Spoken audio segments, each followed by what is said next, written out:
ایک لیمو پانی بیچنے والا ترکی کا سب سے طاقتور ترین صدر کیسے بنا؟ کیا آپ جانتے ہیں رجب طیب اردوغان نے زندگی کے سفر میں کتنی تکالیف برداشت کی ہیں اور کن کن مراحل سے گزر کر وہ آج بااثر ترین صدر بن چکے ہیں؟ ایک عام زندگی سے آغاز کرنے کے بعد رجب طیب اردوغان آج ایک بہت بڑی سیاسی شخصیت بن چکے ہیں۔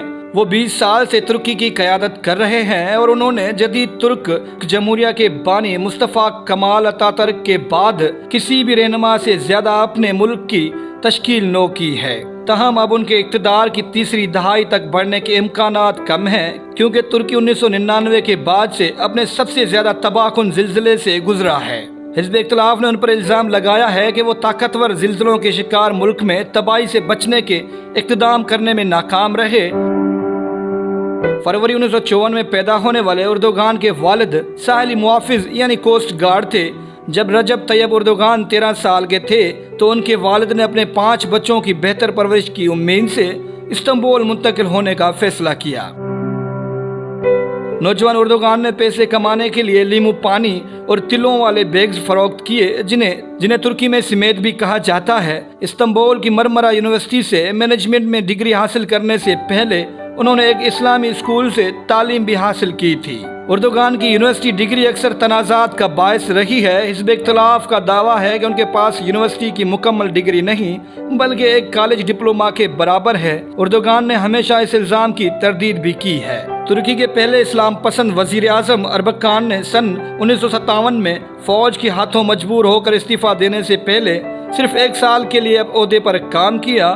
سن 2002 میں اردوغان کی پارٹی AKP نے پارلیمانی انتخابات میں اکثریت حاصل کی اور اگلے سال اردوغان کو وزیر اعظم مقرر کر دیا گیا۔ وہ آج تک پارٹی کے چیئرمین بھی ہیں۔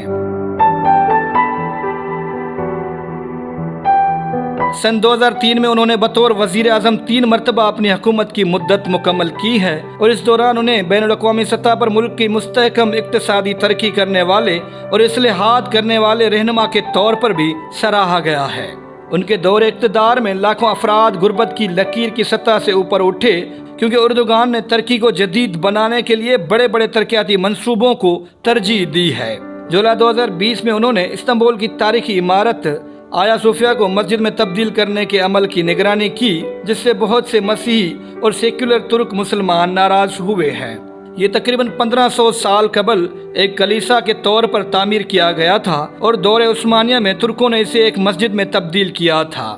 سن 2016 کی بغاوت کی کوشش کے بعد تقریباً 1.5 لاکھ سرکاری ملازمین کو برطرف کیا گیا اور 50,000 سے زیادہ افراد کو زیر حراست لیا گیا، جن میں فوجی، صحافی، وکلاء، پولیس افسران، ماہرین تعلیم اور کرد سیاستدان بھی شامل تھے۔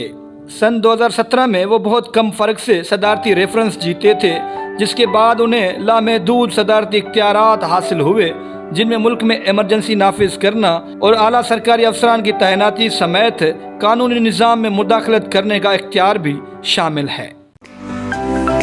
To watch more videos, please subscribe to our channel and click the bell icon.